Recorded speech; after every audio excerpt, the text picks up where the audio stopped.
Do you love all things football? Hey, NFL fans, you're in the right place. Welcome to the Weekly Gridiron Podcast. It's got everything you need: debates, current NFL events and news, and taking your questions with your host, Lance.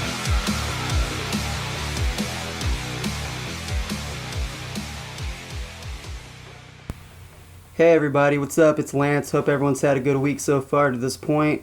Today, just to go a little overview of what we're going to be talking about. Why is Jamaal Charles still a free agent? Why is Colin Kapernick had no interest on the free agent market? Is beast mode really heading to Oakland? And I'll also be giving you my surprise teams this year and a brief explanation about those particular teams. Starting off, we're going to go ahead and talk about Jamaal Charles. Reason being is because I've always been a Jamaal Charles fan ever since he was back at Texas. I watched him when he was there at UT, and then when the Chiefs drafted him, it was the greatest thing ever because I loved watching him in Texas, and now he's on my favorite NFL team, and we got him in the third round, which at that time, even I was clamoring that he was going to be amazing. I remember getting in the debates with Oakland Raider fans talking about how he was going to be so much better than Darren McFadden, that he would eventually be a top runner in this league. Of course, everyone said, hey, he's a third rounder, probably won't develop much more than a third down back or the occasional big play type of guy, which the first few years you probably could have argued that was the case because Herm Edwards, being as great of a player coach as he just wasn't a very good head coach. All the players loved him, but in reality he just wasn't very good at what he did. I mean, he would get a few winning seasons, whatnot, and there was a lot of high praise for him, but there's a reason the guy never got another head coaching job or even another interview after he was fired from the Chiefs. He had a problem utilizing him as an every down back. He said he wasn't built like an every down back, that he just couldn't carry that kind of load, so he used Larry Johnson as a 1-2 punch for Jamaal Charles, and once Johnson was gone, they brought in Thomas Jones, who was at the very tail end of his career, took on that bulk of the carries, and just he barely fed Jamaal Charles enough. And I remember consistently during that season, just a few of the Chiefs fans talking back and forth about how we severely underutilized Jamaal Charles and how much better we'd be if we would just start using him on a more consistent basis. Maybe not necessarily as an every down back, but he at least needed to start getting more touches. The thing about Jamaal is he's been a role model since coming into the league. He was always one of the hardest workers, and that's going back even to college. Like, everyone commended him about his work ethic and how he was always the first on the field and always the last to leave, trying to get those extra reps in just so he could perfect what he was doing and perfect his craft. And a lot of people didn't know this, but Jamaal Charles had a learning disability growing up. And if you go to YouTube, there's a documentary about him growing up and having this learning disability, which a lot of people, once they found that out, instantly became a fan, not only because of his explosive ability on the field, but just because of the things he had to overcome in his past growing up in maybe not the greatest of circumstances, but turned out pretty good. So he could be that type of role model for someone that may be struggling, or even just a good story to tell. Just because you have a learning disability, or maybe you just don't come from the best environment, that, there is the dream out there that you can achieve. So back to the main topic about Jamaal is why has he not been signed yet? Well, there's a bunch of speculation out there as to why. He's 30, he's not getting younger, he's past his prime. He's got a past that's full of injuries. There's speculation that the reason the Chiefs cut him was because of money. They needed to make room for Barry, and I would assume probably Benny Logan, because he got a pretty decent deal as well. I mean, granted it was a 1-year deal, but it was a pretty good chunk of money. What people failed to realize, though, is he was actually cut because he couldn't pass a physical. I don't know if you guys remember when he came back last year, he played one game, and I'm pretty sure he didn't finish that game, and he had one decent run, but the rest, he just didn't look like the same Jamaal Charles. And that's kind of what I'm getting to, is it's everyone's got this mindset of what Jamaal Charles was, and that's the key word, what he was. He isn't that same guy that we watch him average that 5.5 yard per carry, the greatest in the NFL. He's not going to be the same guy that can take a little screen pass and go 85 yards for a touchdown. That's just not who he is anymore. Sure, he's probably still effective in some roles, but at this point in his career, he's not that every down back. And maybe even questionable for a third down back, because he actually felt his physical for the Chiefs, which is the biggest reason why he was cut. Because I don't know if you guys recall, John Dorsey and even Andy Reid were saying that in their minds, as far as they were concerned, Jamaal Charles was going to be a Chief. However, this was prior to the physical being felt. And he's had a few visits even up to that point, or to this point. And one of them being the Seahawks, who were desperate for a running back, and they even had mutual interest in each other.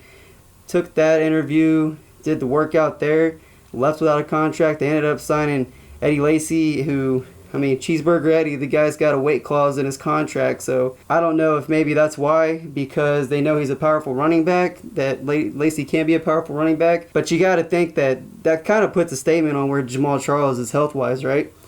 You can't imagine somebody that, as we see Jamaal Charles as the gifted athlete that he has and the guy that's been carrying the Chiefs run game for the past 8, 9, 10 years, obviously not who he is anymore if he can't get that gig. And they're desperate for running back. So, and the fact there was mutual interest and there was still no contract, that just speaks volumes. And I really hope the guy at some point gets a job, but I just don't think we're going to see him featured anywhere without, a bunch of injuries barring. And he may not even get a job until there are quite a few injuries, and it's going to be post-draft. I don't think he's going to get anything pre-draft since we're only 30-something days away from the draft. But again, we're stuck on what he used to be, not what he currently is, which is really sad because he was a once-in-a-lifetime type of guy, just incredible guy on and off the field. And going into the draft, though, there's a huge reason why this draft is hyped for about all the running backs that's coming out. So some of the ones off the top of my head I can think of, it's going to be Dalvin Cook, all around really good running back. He had over 1,700 rushing yards,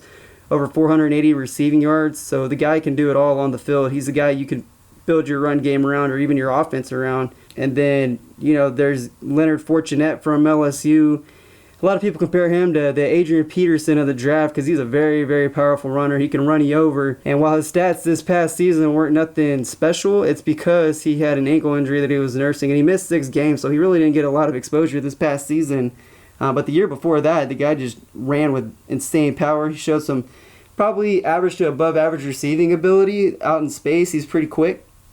And he runs about a 4.5, so game speed wise, he looks faster than that. So I think he can be a really good running back. Someone's gonna get him, and he's gonna make some plays. He's gonna do some great things. I don't think personally for the Chiefs in this particular situation that they're gonna have the opportunity to, nor do they really need to. I think Spencer Ware can kind of fill that power role. I think Spencer Ware excels more as a number 2 versus the go-to guy.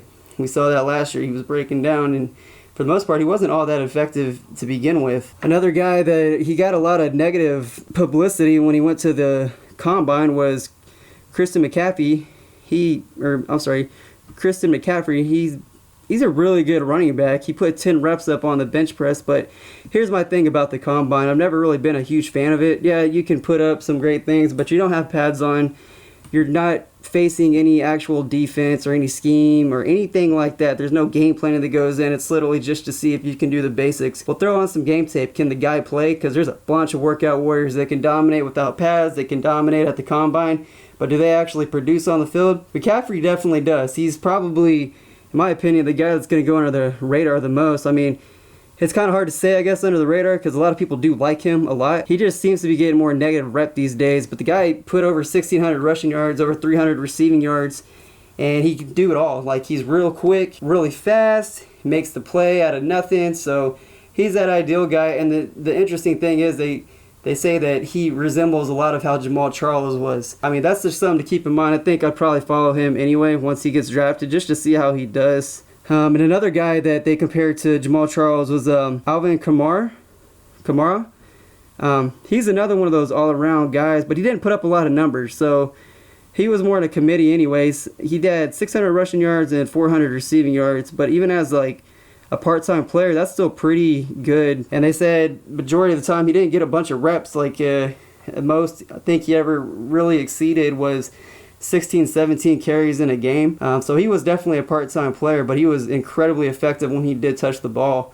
That's another guy that I don't know if you could build an offense around him, but he's certainly going to make some plays for you. I guess if he bulked up a little bit, he could probably be that all-around great running back that, a lot of teams are looking for because, like I said, he can literally do it all. And the one that a lot of Kansas City fans really are in love with right now is Joe Mixon. Guy is a stud. I will give you that. Mock drafts have him going around 3rd, 4th round. I don't think he's going to last that long, but if he does, he's definitely going to be a steal for somebody because, again, he's another one of those all-around great backs. He can block, he can rush, and he's really effective out of the backfield, and he can even mix in the kick and punt returns, so the guy can really do it all. It really just depends on how you're viewing the guy. A lot of people don't think he can carry the load in the NFL. He's a lot like Alvin Kamara. I guess maybe it's one of those you just got to put some weight on him, get him in the weight room, and you can use him however you please, but I feel the guys are just coming out right now. It's a really deep running back class. They're just phenomenal, and I think they're going to do some incredible things once they actually get to the NFL. Maybe take them a year or two, and obviously depending on where they go, but I think there's some real studs coming out this year. It's going to be one of those drafts where you look back in about 4 or 5 years and say, man, that might have been like the greatest running back draft class in the past 10, 15 years. Yeah, that's a little foreshadowing, but you kind of get the gist of what I'm saying. I think there's some incredibly good guys coming out this year.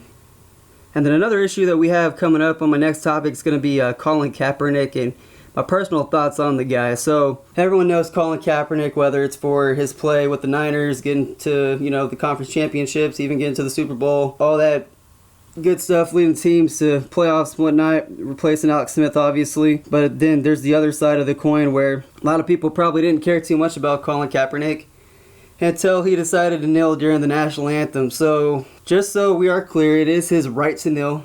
You may or may not agree with it. That's irrelevant at this point, but it is his right. So a lot of the guys like Richard Sherman, Spike Lee, they publicly have gone out and said, he's getting treated unfairly. None of these guys are trying to even give him a chance to be an NFL quarterback. You got your Mike Glennons and whatever quarterbacks have just been signed recently that are getting these pretty good sized contracts. In their eyes, these quarterbacks aren't nearly as proven as Colin Kaepernick. Well, so there's my personal thoughts on Colin Kaepernick. I don't care that he kneeled, I agree with his views or not. Doesn't really matter. Me personally, I've never viewed Colin Kaepernick anything more than average. His best seasons have been on par with about what Alex Smith can give you, if not worse. So really, it's an Alex Smith 2.0. And a lot of people aren't a huge fan of Alex Smith, especially Chiefs fans, because I know there's a ton clamoring to get him replaced with quarterbacks this year, me being included. I would love to get me Patrick Mahomes. That's my guy. In love with the guy. I think he's going to be an amazing quarterback wherever he goes. And then there's a few things going against him. He's 29 years old. He's not going to be the savior to any franchise at this point. All he's going to be is that stopgap until you can develop someone. But here's the thing. If the Niners don't they're not going to take him back. So wherever he goes, he's going to be learning a new offense. So even as a stopgap, are you really going to gamble your future the next year or two on a quarterback who's probably never played in your system, who even in the 4 years that he had the potential to start as the starting quarterback, he only started 2 full seasons. One season he was benched, and then the other season he was injured, so he didn't even get to finish it. So is that what you're going to gamble your future on, or at least the next 2 years, in hopes that you can develop a quarterback behind that? I don't know. And then there's another thing. Is his price too high?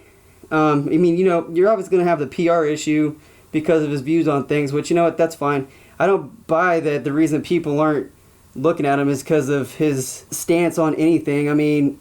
There's teams that they sign domestic abuse people every single season. And yeah, they deal with the PR issues, but I would put that well beyond anything that Kaepernick's done at this point. I don't think that the reason he hasn't been signed is because of his stance or his view on anything in particular.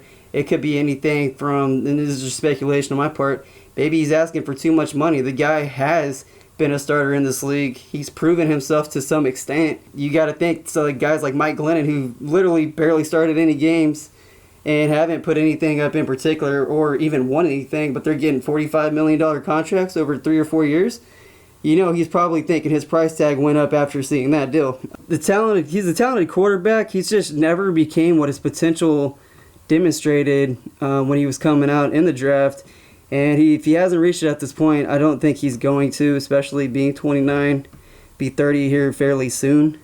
In my opinion, he's a backup quarterback at best, and it's only if he comes at a reasonable rate. But do you have that kind of controversy where a lot of people are probably a fan of Colin Kaepernick and what he can do? Let's say that you get a rookie or even a really young quarterback, you start him and he struggles a bit because, every young quarterback's going to struggle. They're going to have their times when they look great. They're going to have their times when they don't look great. It happens to even veterans all the time.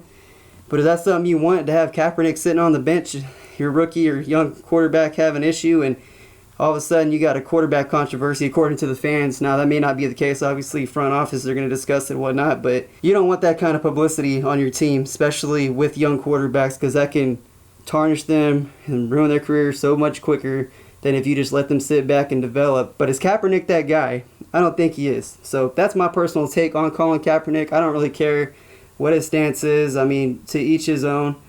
I don't care that he kneeled during the anthem. That's his right. I'm not going to argue what his rights are. It is what it is. So you don't like him for your own personal reasons, then so be it. That's just my personal take on Kaepernick. I just don't think he's ever been that great of a quarterback. He's always had such a great supporting cast. And, if it's not a perfect situation, I don't think he's an excel. I mean, we just saw it last year. Didn't have a great cast. I mean, yeah, he threw up a few.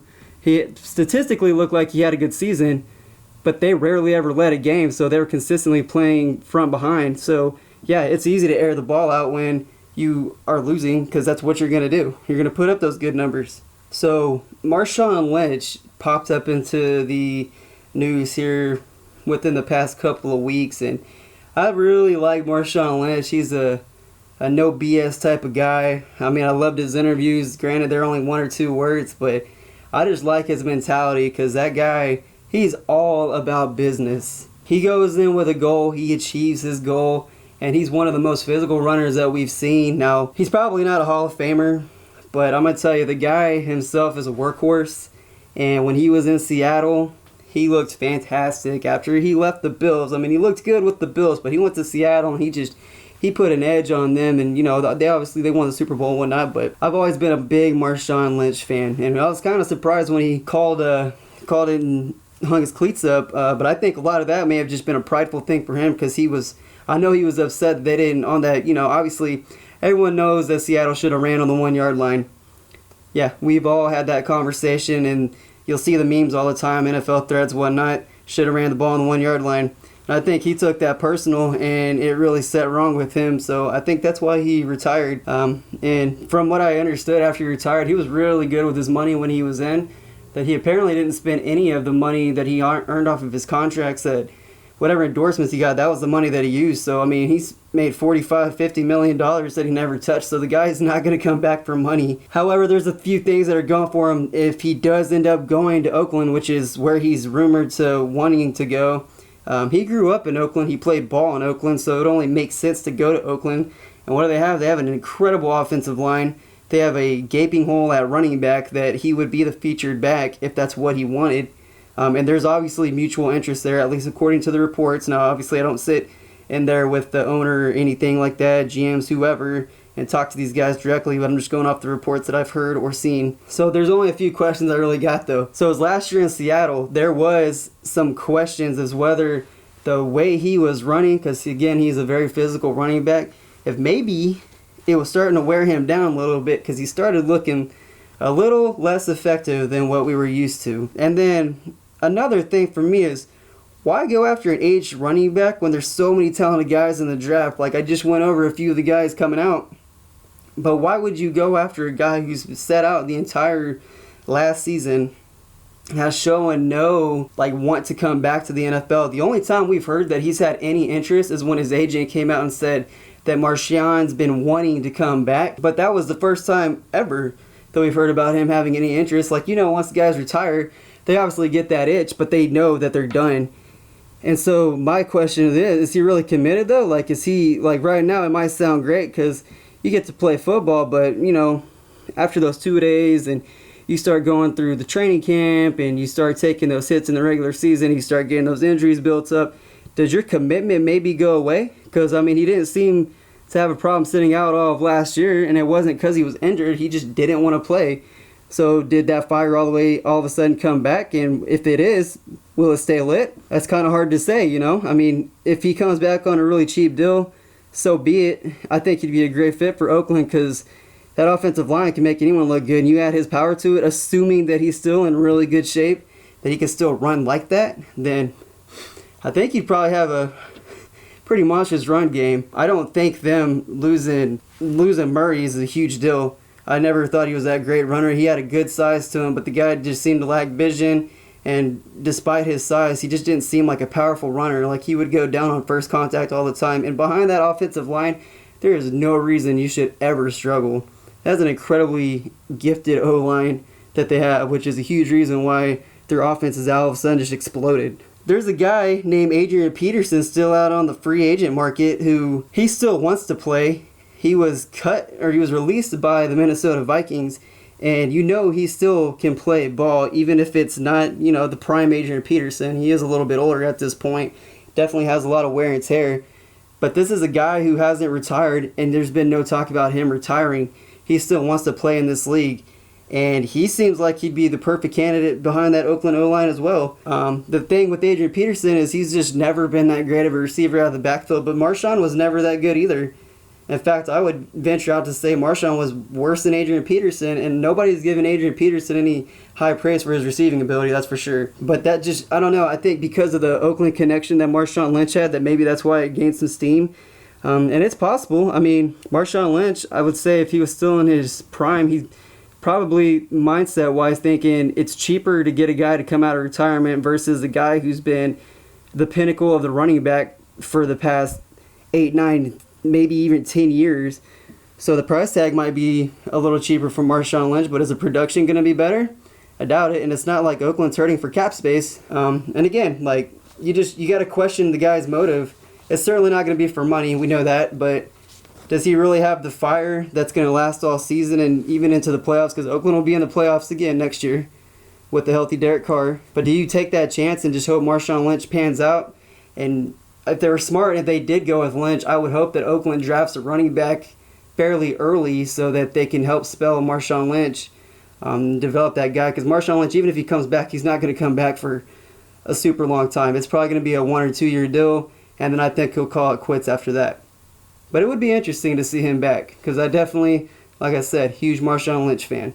Okay, and so I've talked to a few of the Chiefs fans here in the past few days, and a bunch of them wanted me to kind of just, there's been a couple additions to the Chiefs. The biggest one, most notably, is nose tackle Benny Logan from the Eagles.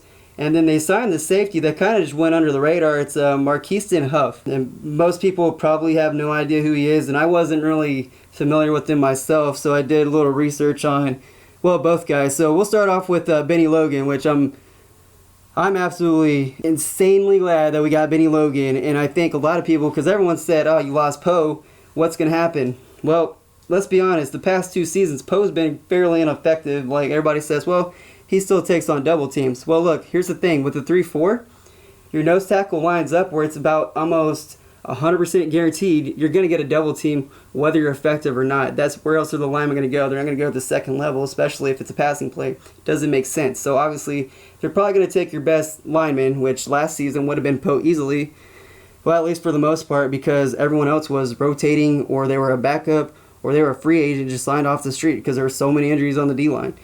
But Poe's always going to get, any nose tackle's always going to get a double team in a 3-4 defense. That's just how the defense works.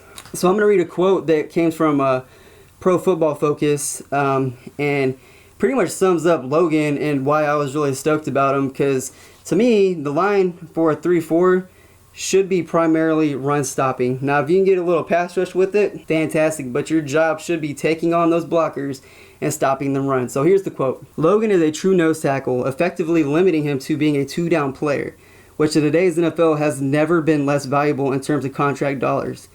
He has the ability, though, to make a major impact on those 2 downs if a team is willing to embrace the type of player he is. This past season, he was a poor fit for Philadelphia's new aggressive one-gap defensive front. But the year before, he notched 45 defensive stops, 4th in the league among all interior defenders, despite playing just 597 snaps in total.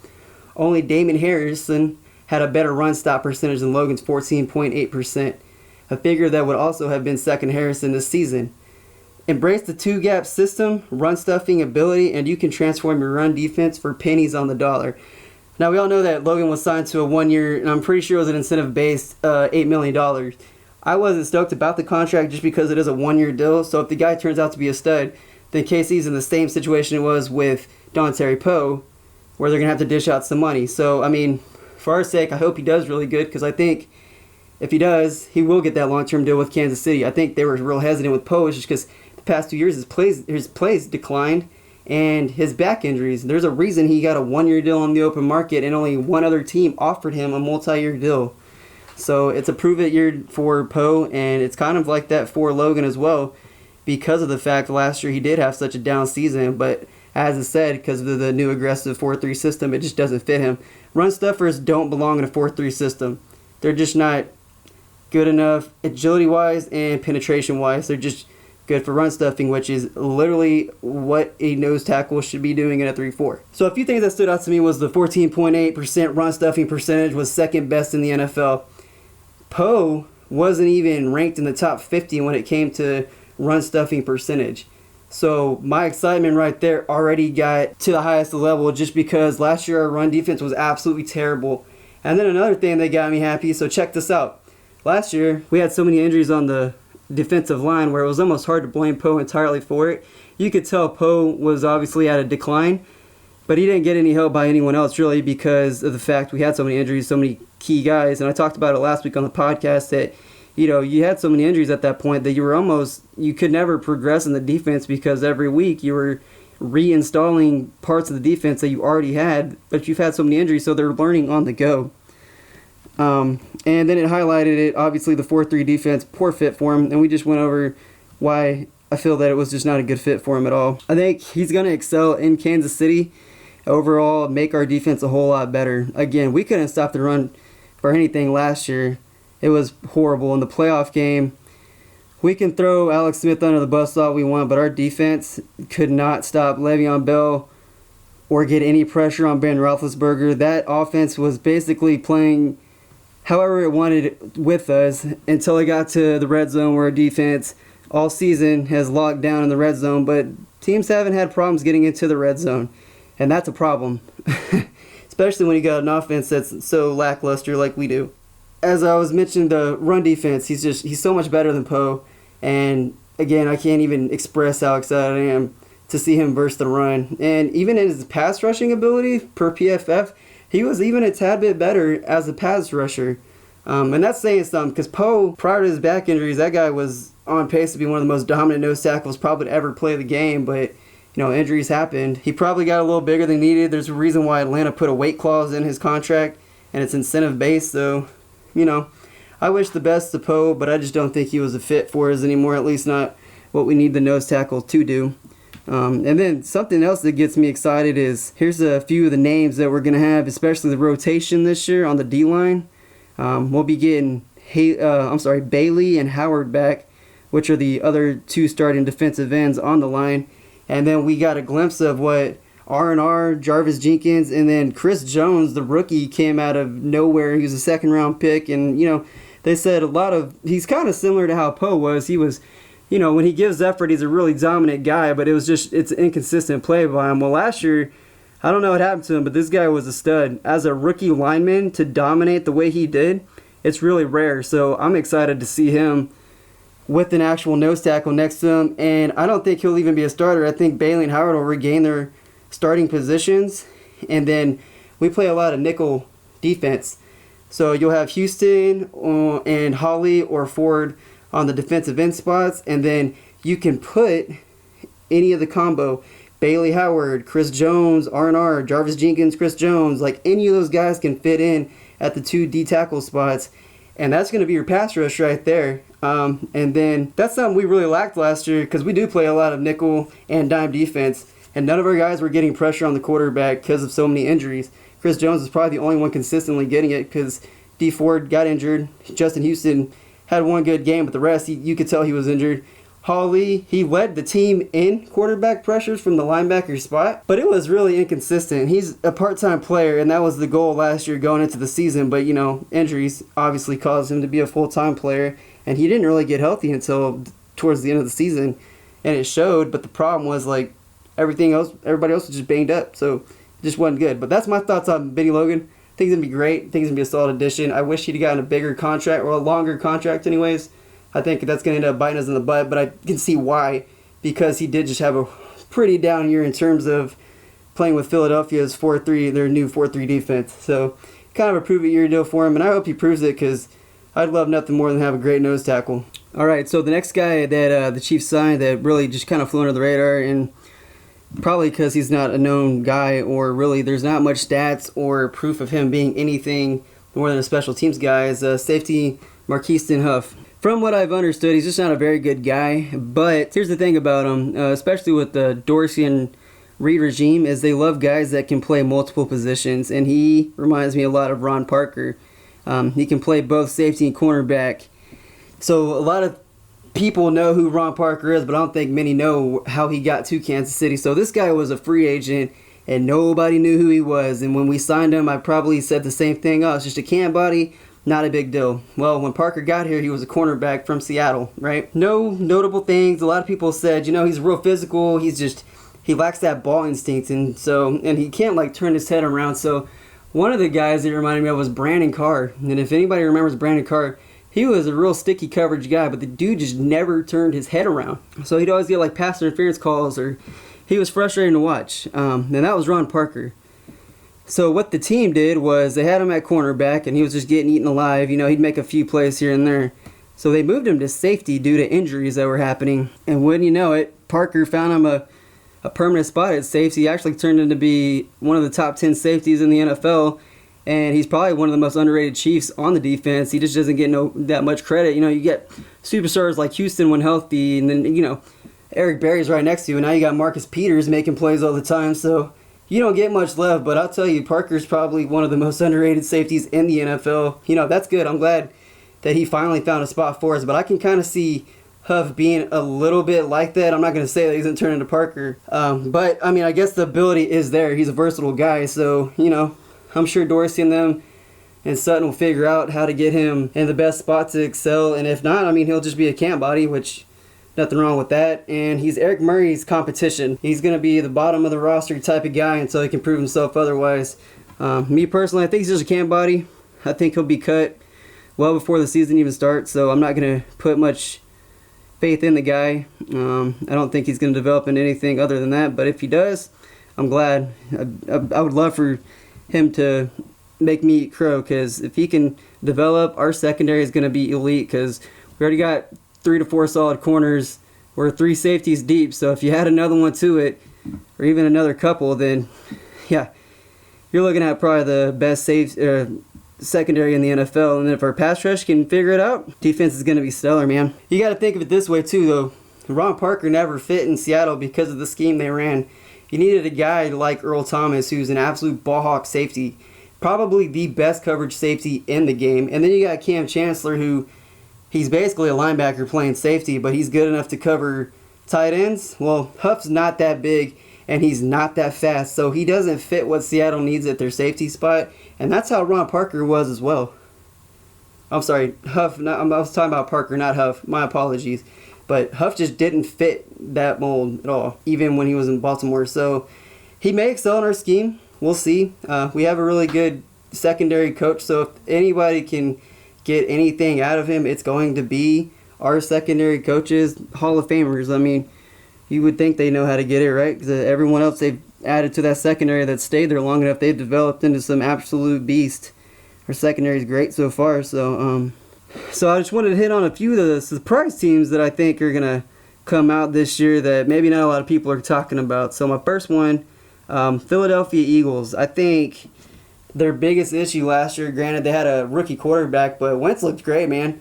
I thought he started off on fire. He kind of dwindled down towards the end of the season, but he still maintained a pretty decent game to where you can say, yeah, that's probably going to be their franchise quarterback, and he's only going to get better. But one of the things they had last year was like no real receiver threat.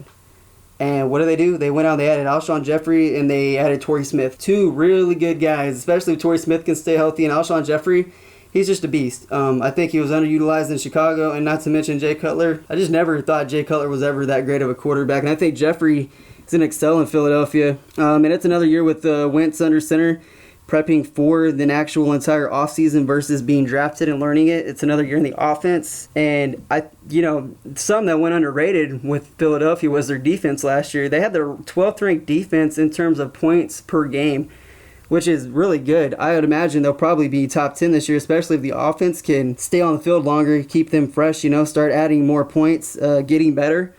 I imagine the defense will go up just because the offense was going to play better. So how are they going to address some of those holes they got? Well, check this out. They have 8 total picks in the draft.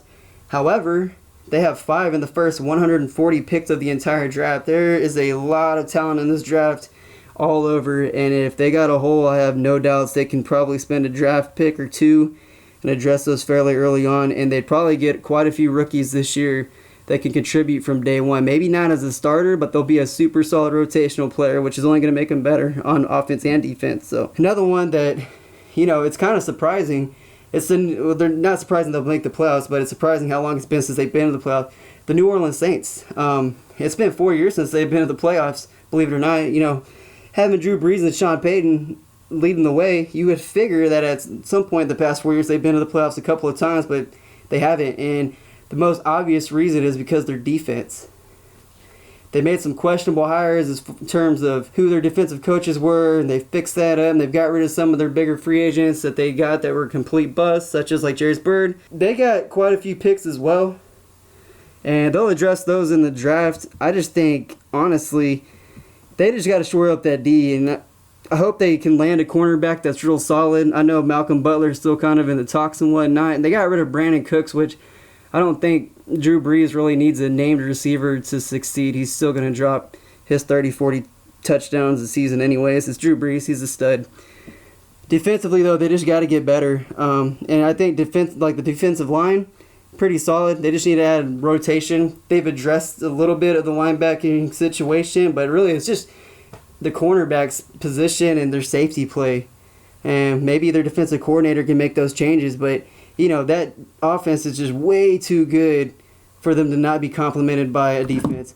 They remind me of the Chiefs when Dick Vermeil was the head coach. They just all offense and no defense is literally what they are right now. So if the Saints can get even just a marginally better defense, I think they're going to do some amazing things. And then I guess it's not really a sleeper team, but Denver. If they figure the quarterback situation out, they get that offense rolling. Their defense is already top notch. And they're only going to get better if the offense can improve. So, Kansas City is in a really tough division, but the AFC West last year was easily the best division in the NFL, and I felt like by a large margin. And I think this year, even San Diego is going to improve a bit, so the Chiefs may not have such a cakewalk. And they didn't really have a cakewalk last year because they went down to the final wire with Oakland as far as who's going to be the number one seed. And I think Oakland would have done a lot more damage if Carr could have, obviously stayed healthy. But I think the AFC West this year, I think you're looking at possibly 3 teams. Obviously, someone's got to win the division, and then possibly 2 wildcard teams. It almost happened that way last year, so we'll see. But if you guys got any questions, comments, or concerns for me, or if you have an opinion on anything that I've said tonight, please let me know. I'll post a few links on where you can make that comment, or even just send me a direct email, and they're all on the website. So it's just weeklygridiron.com, and you'll have all my links. You can send me messages however you want to get a hold of me. Thanks for listening, though. Y'all have a good day. Thanks so much for listening to the Weekly Gridiron Podcast, online at weeklygridiron.com with your host, Lance. Catch them on Twitter at weekly_gridiron and their Facebook group, Weekly Gridiron. We'll catch you next time on the Weekly Gridiron Podcast.